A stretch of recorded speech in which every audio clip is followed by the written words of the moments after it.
All right, this is going to be a look at one specific play from the Miami game. And to be honest with you, it's quite disappointing to see the coverage of this. There's been a lot of focus on the Ravens coverage, rightfully so, particularly in the fourth quarter. I'll have a video, film study coming out about Marlon Humphrey and his play through 2 weeks, probably late tonight, that I'll try to shed some light on some of the things that I think happened in the fourth quarter in terms of uh, the Dolphins getting their best player back, Tyreek Hill, and us losing Marlon for the rest of the game. I think that had a much bigger impact than a lot of us are giving credit or are attributing blame for, at least, including myself. You know, we're looking at other players and causing blame. We just had a talent deficit at some point in that fourth quarter. But as you know, if you watched my coverage videos from earlier this week, I attribute a lot of the blame here to our coaches for certain coverages. And this, unfortunately, is going to be an example of one. It's going to be our coverage versus empty. Look, the title of this is a little tongue-in-cheek, but there is some truth to it, because one of the things that I've noticed is this is a coverage we've used for the past 2 years, meaning 2021 and 2020, against empty, that really isolates Patrick Queen to the trip side, and teams are taking advantage of this. This is not an accident. This is not a concept that the Dolphins just happen to run and find a good play on. So I'm going to bring this right here at the point that Patrick Queen is going for the out, out and up. Other people got different names for him. Let's talk about the personnel that's out here. This is Raheem Mostert, a running back, right? This is what I believe they call their fullback, number 30. He plays a little bit of tight end sometimes, plays a little bit of fullback, a little bit of H-back, and then you got a tight end here, and you got Tyreek Hill here. So this is 21 personnel, all right? So they've got our base defense on the field, and you can see Malik Harrison is out here to the boundary. Josh Bynes is to the 2 receiver side, number 1, number 2, and then Patrick Queen is to the 3 receiver side. Now, granted, that's Raheem Mostert, and that's a fullback, but what they have done is they have isolated him. I'm going to skip forward one play, and we're going to show a play from the second Bengals game in 2020 that is the exact same route combination. It's going to be my job to try to illustrate that for you, and I'm going to talk about how I really do not blame Patrick Queen for this at all. All right, 2021, empty formation by the Bengals. 3, 2, 1. 3 receivers to the right, 2 receivers to the left. That's Josh Bynes. That's Patrick Queen. There's a nickel defender, corner, and then free safety. Let's let it run. Pay attention to the route that Queen is trying to defend. He reacts in pretty much the same way. A little bit less of a horizontal step, but it's an out and up. It's a 68-yard touchdown to Boyd. We shouldn't be putting Patrick Queen in this situation. There's multiple factors here. Yes, you want to talk about Patrick Queen's response to the route. I'm a protective person when it comes to football players. I'm an old man at this point, and I feel like it's my job when I'm coaching. I'm not coaching this team, obviously, but when I'm coaching, to protect the players and put them in positions to succeed. I don't feel like the numbers are working out in our favor against empty, which has 5 receivers, 1, 2, 3 to the offense's right and 2 to the left. If we're taking the safety and rolling that away from one of the guys who has struggled the most in pass defense. I don't know what you call this coverage over here. Calling it anything except man is just a lie. And it's a mismatch, and it's not a mismatch that's meant to insult Patrick Queen at all. It's one that it's a position our coaches are putting them in. I offer to you, and some of you aren't going to like this or you're going to disagree with it. If you give me a wide receiver lined up tight, I think you should put an outside linebacker in his face and jam the shit out of him. Now, is that going to stop the play? I don't know. That might dissuade the offensive coach from putting one of his premier skill players that close and letting a physical guy like Tyus Bowser or Odafe Owe or Justin Houston put their hands on him, jam him up, and be physical with him. I have a sports background in terms of playing, like most of you do, and the more physical team usually wins. Watch the release by Boyd here. No one touches him. No one touches him the whole play, except for when he dives and flips in the end zone, right? That's not Patrick Queen's fault. You can say, like, Patrick Queen needs to play it better. Yes, he does. I would say, Pat, don't chase the out. But now let's talk about the personnel. Raheem Mostert running the same route that the tight end for the Bengals just ran. Waddle running the same route that Boyd just ran. Fullback down here running pretty much the same route you saw the Bengals guy just run. Same exact play. The only difference is Boyd was the number 3 receiver closest to the right tackle, whereas Waddle was the number 2 receiver. If you're not sure what I mean, that's the number 1. You start counting from the sideline. Waddle is here. He's the number 2. And then I think this is a tight end here. Excuse me, that's Mostert. Sorry. He's the number 3. So, but conceptually, it's the same concept. We'll let it run one more time through. And I want to point out one other thing. Same thing. Where is the safety, Marcus Williams? He's to the two receiver side. This isn't Marcus Williams' fault. This isn't Patrick Queen's fault. I mean, yes, Queen needs to play it better. This isn't these guys' fault right here. This is a coverage that we're calling in 2022 under Mike Macdonald that is the same exact coverage versus the same exact formation that Wink Martindale called in 2021. Same exact call. You guys have the benefit of being hopefully 120 of you watching, maybe 50, maybe 60, whatever. So you're more sets of eyes than me. So tell me where the difference lies. Is it a different personnel? Maybe. But coverage-wise, what we're asking people to do, we're getting the same thing. Out and up. I think this tight end brings this back in, and I think you get a vertical here and with forcing an outside release. Safety rolls over the top, over there. I mean, it makes sense, right? You got Jamar Chase. Maybe we should be dropping somebody only rushing 3. I know we're not going to want to hear that after the Dolphins game because we didn't get much pass rush. But sometimes the numbers just don't work. I think fundamentally sometimes rushing 4 does not work when covering empty. Look at the route that the tight end's running. He's going to put his left foot in the ground and bring it back. Boyd has already made his cut to go vertical. There you got a vertical by the number 1 receiver, forcing this corner in man to turn his back, so he has no awareness of that route. Again, Chase is up here, running the out into the boundary, just like Tyreek Hill did to the other side. I think we're going to see this play against New England this week. I think we're going to see the exact same play. Now, teams run dozens of plays out of each formation, right? We're now into week 3. So you're not talking about dozens of plays from the same formation from each team. You're talking about probably 2 or 3. You're going to get the end zone angle of this one. I know you're sick of watching it. Man, I certainly don't mean to pick on Patrick Queen. I'm actually feeling protective of him because I feel like he's being put in a bad position. Look how freaking close the outside linebacker is to Tyler Boyd.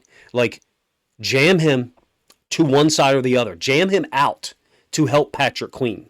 Jam him in to help Patrick Queen. Whatever the hell you want to do, help your players out. Guys, in some of these coverages from Sunday's game, we didn't help our players out. I'm going to show you 2 other plays of our empty coverage from last year. You may not think it's applicable. I sure as hell hope it's not. All right? Little short pass to Jamar Chase in the slot on the right. Now he's to the 2 receiver side, just like he was in the other formation I just showed you. I believe that's Mixon right there. This formation just flipped. The boundary is down here. Here's the hash. The 2 receivers are to the boundary here, just like they were in the previous play I just showed you, Boyd's touchdown catch, all right? Watch the blitz we run with this nickel. And you may remember, if you watched my channel at that point, me ranting about this. Like, what are we doing? Blitzing off of Jamar Chase, giving him all that space for Joe Burrow to just flip the ball onto. If you're not pissed off yet, hopefully you will be soon.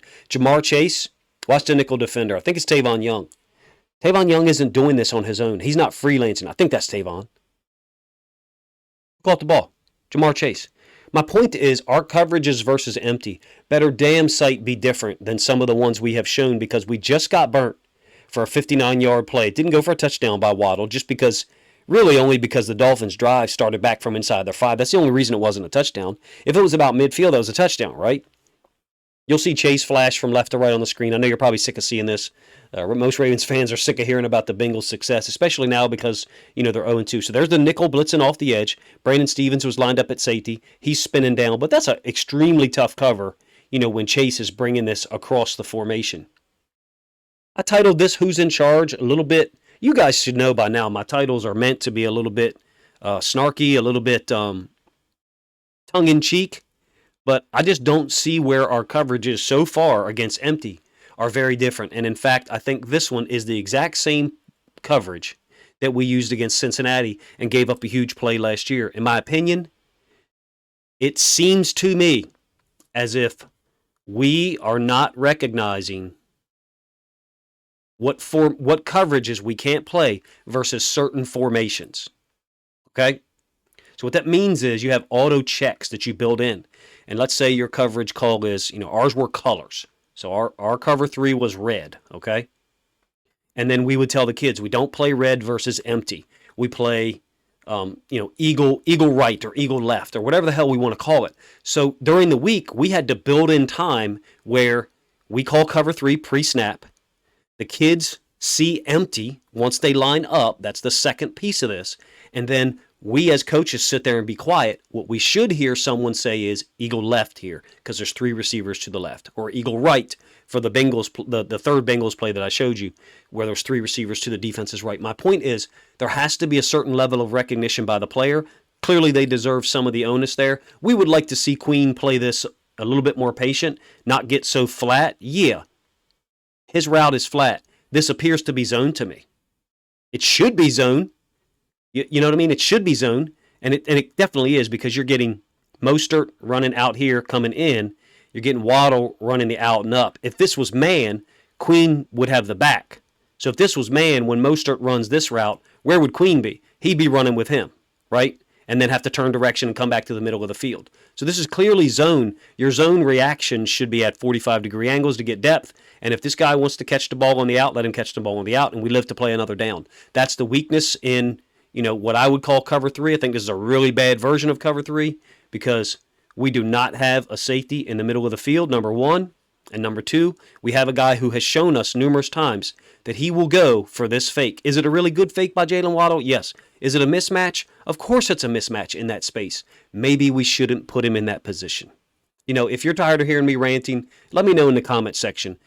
This is just something I feel passionate about, which is protecting players. In my experience, it's kids. I never coached adults beyond 18 years old. So, but I still feel the same way about the Ravens from the standpoint that it's my favorite team. It's the team that I root for passionately. I mean, look at all the time and effort I put in, for it. I really want to see them succeed, and it's difficult for me to watch us do some of the same things and have them be exploited in the exact same way. I'm really interested to see if the Patriots line up in empty this week with 3 receivers to one side and see, where do we line up Patrick Queen? Are we going to put him in that same position? And if you're saying, well, Patrick Queen's just no good in coverage, that's a very simplistic reply. Patrick Queen shouldn't be put in that position.